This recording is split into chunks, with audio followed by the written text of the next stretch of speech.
Hey, welcome to another episode of Pop Goes Illegal. Really excited to have with us today Robert Wittman. Robert is a renowned former FBI special agent, and he's the nation's leading expert in art and cultural property crime. Over the course of his career, he recovered more than $300 million worth of stolen art and historical treasures. And the world needs him right now because of the Louvre theft, which we're going to be talking about today. Robert also authored two best-selling books, Priceless, How I Went Undercover to Rescue the World's Stolen Treasures, and The Devil's Diary, Alfred Rosenberg, and The Stolen Secrets of the Third Reich. And we'll certainly give Robert a chance to kind of tell you where you can get those books at the end of the podcast. But for now, Robert, thanks for being here today. Hey, my pleasure, Lee. It's always fun to talk to attorneys. That's the first time I've ever heard that, so I appreciate it. So before we get into the Louvre, which is what we're going to talk about today, I guess why don't you tell us, like, high level, how you became one of the leading experts in art and cultural property crime, and what that work in the United States consisted of primarily.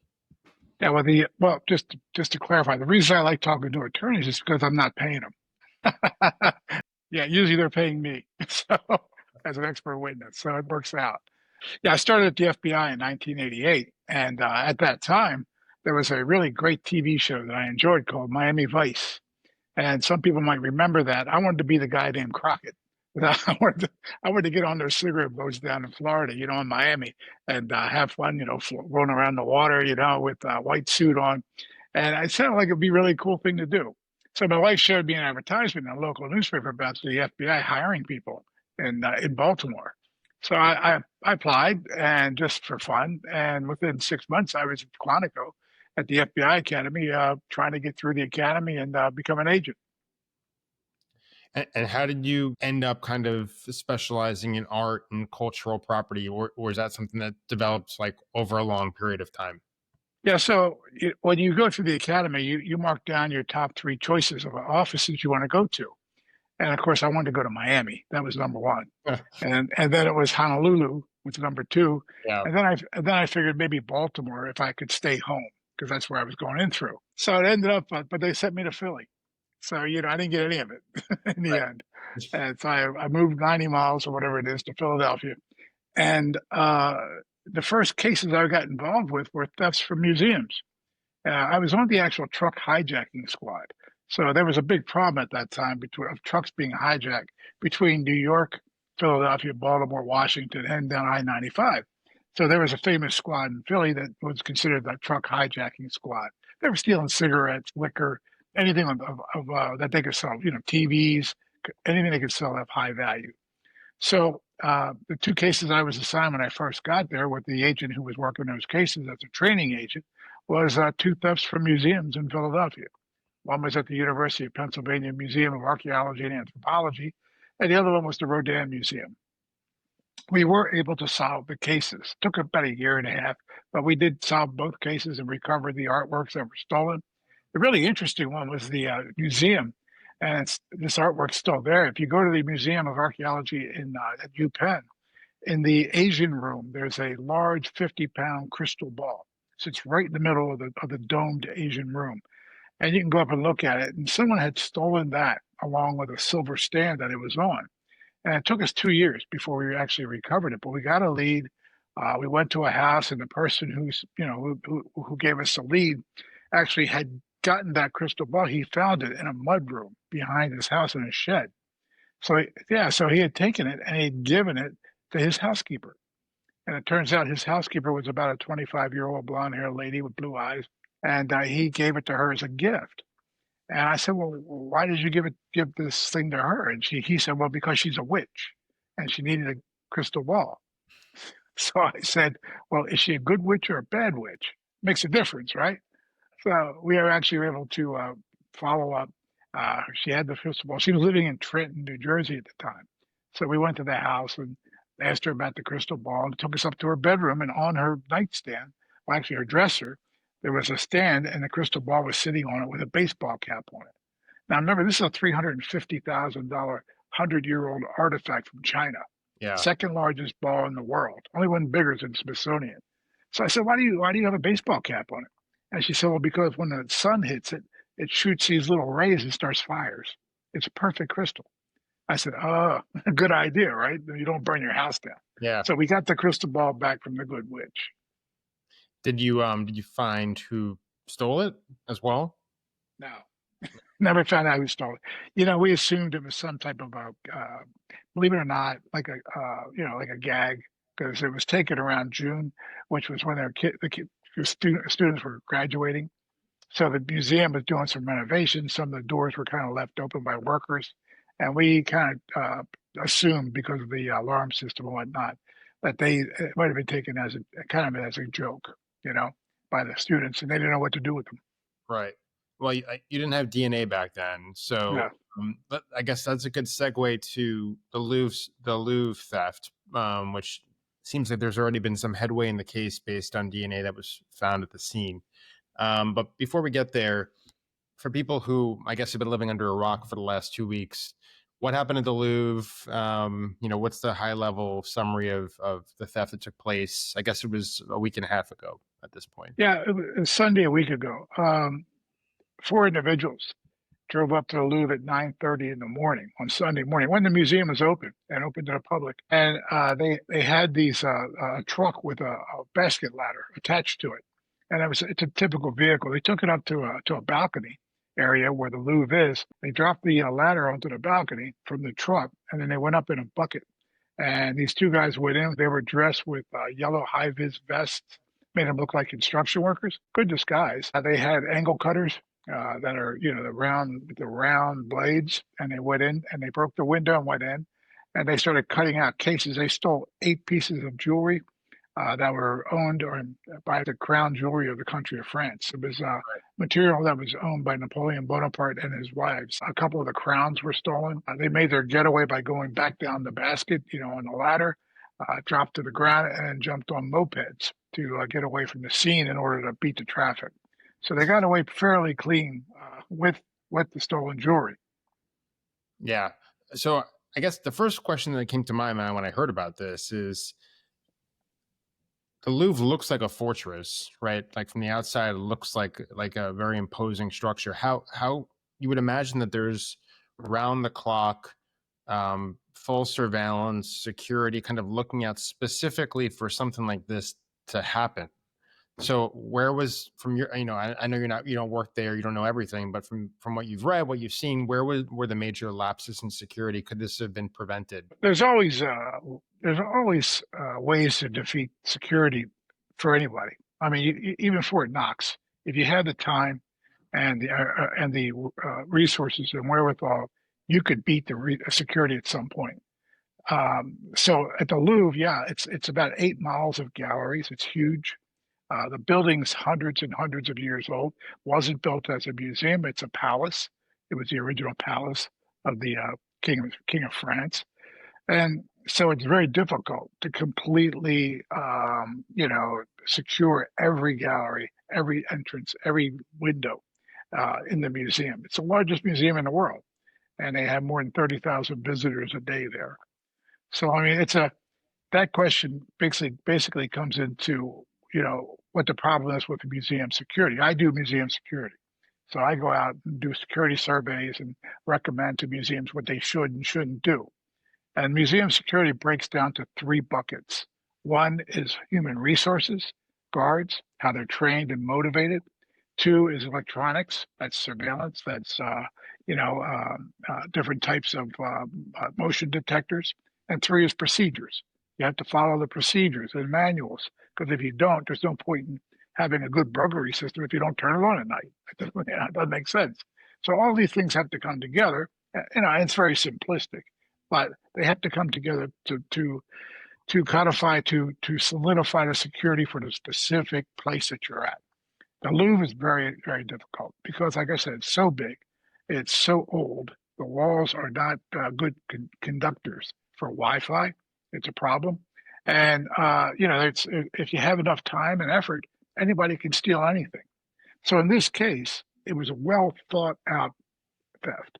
Somebody sat down and did a good job. That's the first part. They did a good job of thinking how they could do this and then getting it done. The second part was the execution. That was really, really sloppy, to the point where, as they cut one of the cases, they broke one of the crowns, And actually, when they went out of the bucket, they dropped the crown on the ground because it was already destroyed, damaged. It wasn't destroyed, it was damaged. And they left the most expensive artifact in that section there, right? There was like I think a $65 million gem or jewel that they failed to take. Yeah, they didn't take the one gem that was one of the largest pieces, but they hit cases and got 8 pieces. I mean, so the total value of the 8 pieces is considered to be $102 million. So they did pretty well as far as the value is concerned. But the thing is, they dropped the one crab. But here's the other thing: they left the bucket truck. All right, so they didn't take that with them. They left one of the high vis vests. They dropped it off. They somehow dropped it. They dropped a motorcycle helmet. All right, that had evidence in it. All of this material had forensic evidence, and so it wasn't hard. It wasn't difficult for the BRB, which is the Brigade Against Banditry in Paris, to gather up all this evidence and find DNA. And ultimately, so far, that's what's led to the arrest of 2 of these individuals. Just for people who don't know how this works, in order for there to be a DNA hit, though, your DNA has to be in the system somewhere else, right? So that likely means the people they caught had committed some kind of crime in the past. Is that right, or am I misstating things? They were known to the BRB as jewel thieves, Yeah. so they've had run-ins with them before. Do you think that in terms of like the good planning, bad execution, this this was more likely to succeed at 9:30 in the morning versus 9:30 at night? Was that kind of part of the well planned aspect of this? Yeah, I think it happening at 9:30 in the morning was very audacious. And I think what happened there, a lot of people would have thought these guys are just construction workers fixing a case or going up to fix a window. I mean, it was just, police would see that and not think twice about it, you know? And in fact, the security systems did work. Alarm went off when they broke the window. 5 guards did respond to the scene. They held the visitors back so they wouldn't be down hurt, or maligned. And these guys, they threatened them. They threatened these guards with the arc cutters. So, I don't know about you, but when somebody comes at me with a spinning blade, you know, I think of those Halloween movies where, that guy Jason's cutting everybody up with a chainsaw. I'm going to stay back, right? Unless I have some weapon. Of course, in France, the guards don't have weapons. And so there wasn't much they could do to try to, dissuade these individuals from stealing the jewelry. So, I think I read an article where you were quoted talking about how the thievery, the theft is kind of the easier part of this, right? And in movies or TV shows, when there's a big caper, usually there's some person behind the scenes who is saying, "I want to buy that," or I know how to offload it. I have the right people to sell it to. But from your experience, how difficult will it be for these guys to make any real money off of this theft, assuming that the other 2 people aren't caught? It sounds like 2 of the 4 have been caught already. Yeah, well, 2 of the 4 have been caught. Now, here's the thing with that, and as you know, as a former prosecutor, there's going to be a lot more evidence because now they're going to have their cell phones. Now, and the difference in France is you could be held for 96 hours before charges. So they're holding these guys for a long time, 4 days at least, to talk to them. And so they're going to have cell phones. They're going to have search warrants on their houses, which means they're probably going to get more evidence out of the houses. They're going to be fanning out now they know these guys and talking to all their acquaintances, all their neighbors. All of that's going to lead to more information. They'll hit the cell towers near their house to see what calls came from their cell phones and where they went. So they'll know who they've been talking to. We're going to end up catching more individuals within the next week or so. And you're going to find out there's probably 10 people involved. Only 4 up front, but there's probably 10 co-conspirators. And 4 people, and then 6 people who helped kind of scout out, plan, because they knew where everything was, right? They knew exactly where they needed to go. They knew where it was. They knew, I guess they knew the foot traffic in that area at the time that they were going there. They had all of this mapped and planned out, and 4 people alone might be difficult to do that. Yeah, there's going to be more co-conspirators. I wouldn't. I had one case in Stockholm, Sweden, where they went and stole $42 million worth of paintings. Same kind of scenario, and it was 3 individuals. And in the end, there was 10 people charged. They were all involved. So this is going to be kind of the same way. So the question is, what's going to happen to the jewelry? So the question is, what are they going to do? Is there a big mastermind buyer? And quite honestly, Lee, in 35 years of doing these investigations, I've never seen that with these types of $1 million hits. I've seen it with smaller pieces, where people will go in and they'll steal museum pieces because they're collectors, but never anything like $1 million painting or jewelry like this. That whole theory comes from a 1962 Dr. No movie, which was James Bond. It was the first James Bond movie where James Bond goes into the caverns of Dr. No and he's going in to meet with him and he looks over and on an easel right next to the cavern is a painting. And that painting was The Duke of Wellington by Goya. And that painting had been stolen the year before from the National Gallery in London and it was still missing. So he looks at it and like, I wondered where that went, that kind of thing. And the truth was, one of the producers of the movie thought it would be a cool idea to put that in there after he read about the theft. So he created the painting and put it up, got a reproduction made, and put it up on the easel. So from that has been this Dr. No theory that there's some really, really rich villain sitting around staring at his stolen swag. You know what I mean? And I've never seen that or heard of it actually. Um, everybody steals for money. It's all about making money. So if there's no benefactor or there's no ultimate customer out there, let's assume for a second that nobody got caught. What would the plan have been here to actually like profit from this audacious theft? Yeah, well, there's a couple of different plans. I mean, I've always said what you were saying earlier. The real art in an art heist, it isn't to stealing; it's to selling. And usually, these criminals are better thieves than they are businessmen. So they don't really have a plan. They just know they have good stuff. And then what's the next thing? Now, if you're a thief and you go into like what is it 47th Street up in New York and you hit some of those jewelry stores and you go and you steal diamonds and Rolex watches and all that, what'll happen is you can take them back, you can pop the diamonds, melt down the gold rings, melt down the precious metals, and sell everything piece by piece. Make it very hard to identify. Not Rolexes, but everything else you can do it too. In a case like this, you're not going to do that. And the reason for that is because these diamonds are a couple of 100 years old. So they're not going to be the highest quality, number one. The gold wasn't refined to the point it's 24 karat like it is today. It's going to be a lower carat because back in the day you couldn't refine it that well, and yeah, it's jewelry, so you had to have base metals to make it hard enough to be worn. So it's a little bit different situation. It'd be a penny on a dollar is what you can get for it. The real value is in the history and the heritage. So what are they going to do? They don't have a buyer. There's no point in popping this stuff because if you do, a jeweler's going to know where it comes from. He's going to be a co-conspirator, and you got the whole world attacking, looking into this. Everybody's upset. Next thing I've seen people do in France specifically, they maintain the stolen items and use them as get out of jail free cards in the future.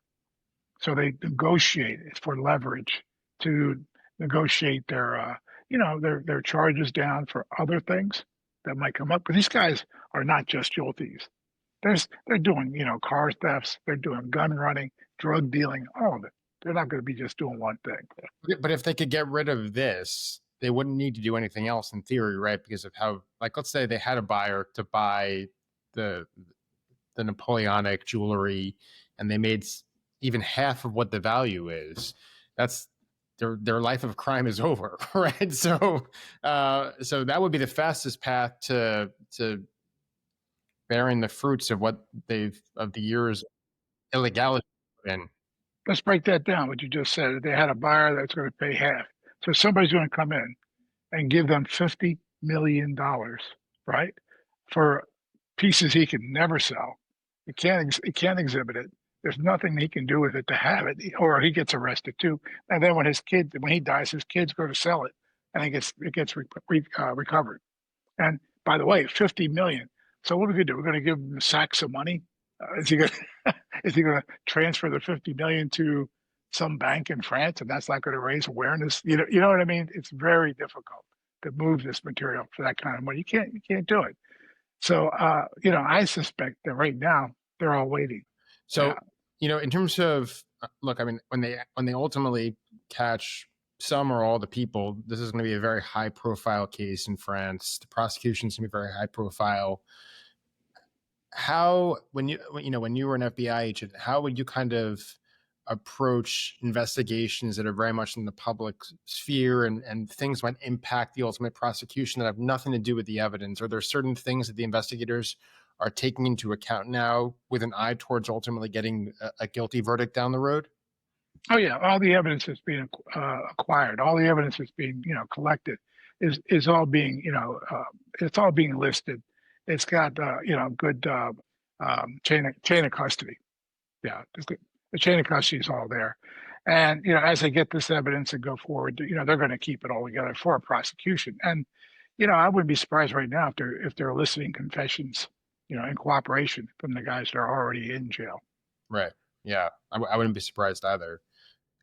The one interesting thing that I read about, and I didn't know about this, I guess in France, there's I don't know whether it's law or custom, they don't disclose the identity of suspects. And they do that primarily for, it sounds like, privacy reasons and presumption of innocence. Um, how valuable do you think that is to an investigation? Obviously, you know, you know, the United States is the polar opposite, where you have the president of the United States putting his thumb on the scale of investigation before the second indictment comes down. So how different is it, and how valuable do you think it is to have that veil of secrecy around an investigation? So, yeah, as an FBI agent, that's how we operated. We didn't tell people anything about who we were investigating or not investigating until charges came down, and then the U.S. attorney would be the one who would make that announcement if it wasn't sealed. In other words, if it wasn't kept secret, which it could be for investigative purposes. So that's what we always did. The current atmosphere is a little bit different from the traditional atmosphere, shall we say?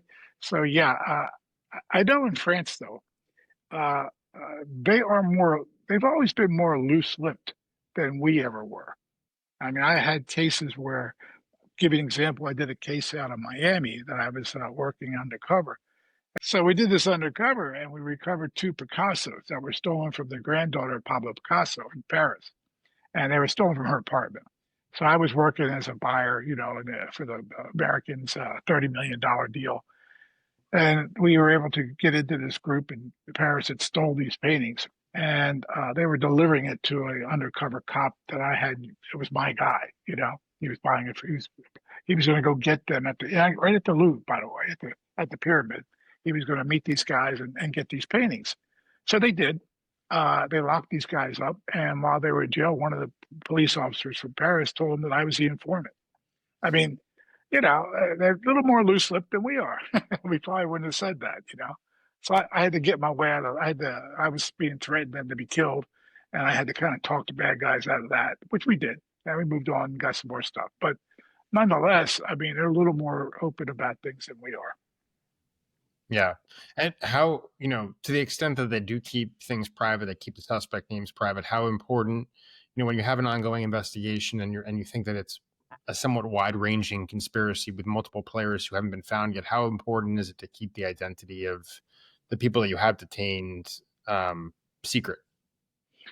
It's well, if you're going to flip people into other people, you have to keep the idea secret that they've been arrested. That's the whole purpose of that. But that's very difficult anyway, because when you say you got five guys in a conspiracy like this, and you can't reach to them all of a sudden, their cell phones don't work. Well, you have a suspicion these guys might be locked up. Secondly, the fact that they even announced that two people had been arrested. Now, in a case like this, it's really hard to keep that under wraps. Let's face it, the whole world's looking at this. All the people, and one of the guys was arrested at an airport. It's in public. The other guy's arrested in his home. That's basically in public as well.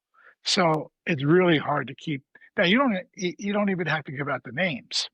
Just the fact that the newspapers say that two people from this case have been arrested, the other guys know that these are the guys. All right. So you don't have to give out their names to know that. So at that point, communications might be tough to try to reach these individuals. If you don't do that right away, in my experience, when we would arrest somebody on a case and we knew other people were involved, we would try to flip them and get them to make the calls right away, like that same day. Because if you wait a week, it's done. And I would imagine that as soon as they see that there have been arrests, they're not communicating anyway. They're not on their phones anymore. They're ditching their phones, or they already have ditched their phones. They've figured out alternative ways to communicate. Like, I know the dark web is one way to have illicit communications, or you know, the, another way the U.S. government communicates signal. So there are different ways to evade law enforcement. But I'm guessing once you see that there are arrests, you're kind of laying low at that point. Yeah, but and there's so much evidence. I mean, that bucket truck, it had to be acquired somewhere. I wouldn't be surprised if they used a credit card. I read that one of the thieves tried to set it on fire when they left, and they were deterred by a good acting museum employee who probably preserved really important evidence for the case, really valuable evidence for the case. How valuable is that to a prosecution? The actual like vehicle that was used to assist with the crime itself. Oh yeah, very very valuable. That case I spoke about earlier in Stockholm, where the individuals went in and stole the $42 million worth of paintings, Renoirs, and Rembrandt. They made their getaway in a high-speed boat, and when they pulled over and ran up into the harbor, a fisherman saw the boat. So he calls the police the next day. The police go get the numbers off the boat. They go interview the owner. Turns out the owner had sold it a couple months before, but they bought it with a credit card. So it happens. It's not it's not just a joke. It really happens. So that's why that truck is so important, because that's the vehicle, and that's what they're looking at. They know it was made in Germany from the registration, so it's easy to follow who sold it to who when. Yeah. Well, what's your best guess about whether they catch all these? I know, looking to your crystal ball, they're going to catch everybody. Or are they going to find success here? I know there are challenges and less obstacles now versus when you first started your career in the 80s between DNA, but then there's the challenge of dealing with social media. There are going to be people out there who are going to champion the thieves, right? There's always going to be people who are kind of in the corner of people who they view as like, yeah, the little man, right? The proverbial little man taking from the rich to feed the poor. So, what are some of the challenges, difficulties in finding these people and in prosecuting the case? And what's your best expectation as to how long this all takes? Well, I don't think they're getting much sympathy from the Robin Hood end of it. I mean, had they been hitting a Harry Winston jewelry store, that's one thing. Okay, that's different from stealing the crown jewels of the country of France and the heritage. It's a little different situation. So I don't think they're getting much sympathy that way. Last Monday, I said on the Today Show that they would catch these guys very quickly, and so far they've caught two after 4 days. I think they're going to catch another group, apprehend another group. I'll tell you, within 2 weeks, they'll have another group apprehended. At that point, they're going to be negotiating on how we get these jewelers back. If they have them and they have enough evidence, I think they'll get them back within a month. Now, if these guys are dumb and they actually popped the diamonds and sold the stuff, they're going to go to jail for a long time. So it's a different story. It depends on what they actually did, in the end with the jewelry. But I think they're all going to be arrested probably within, I would say, 45 days to 2 months. I would check that guy's mudroom from. Yeah, He's still, maybe it's there. I guarantee you, they've already done that. Well, Robert, if people want to hear more from you, if they want to read either of your books, where should they go? What should they look out for? Oh, you can get them at Barnes and Noble. You can get them at Amazon, anywhere you want it, anywhere you buy your books. And then on top of that, if anybody out there is an attorney, needs an expert witness for art fraud, it's what I do. I do investigation. I do art fraud. I left the FBI in 2008 after 20 years, and I started my own company, Robert Wittman Incorporated. You can look it up, robertwhitmaninc.com, and see what we do. Well, I encourage all of the lawyers and non-lawyers who need that type of service to reach out to you and also buy your book and give it a read. I plan on doing it this week. And I appreciate your time, Robert. This is extraordinarily insightful, and we'll have you back on for the next art theft, because I'm sure I feel like these come in bunches. So we're going to probably see a copycat at some point in the very near future. Now, there have been quite a few. There was a robbery last month, And there's actually another coin robbery from a museum in France, actually within 3 days of this. So yeah, it's something that's it's burgeoning. It's getting bigger. Okay, well, that's good for your business, bad for the art community. So true. So true. Well, we appreciate it, Robert. Thanks so much, and we'll talk again soon. Hey, my pleasure. Thanks for having me, Lee. For more on all things real estate and the law, subscribe to this and our other podcasts. Follow Bergstein, Flynn, Knowlton, and Polina on social media. Subscribe to our newsletter and go to bfklawoffice.com. That's bfklawoffice.com to learn more.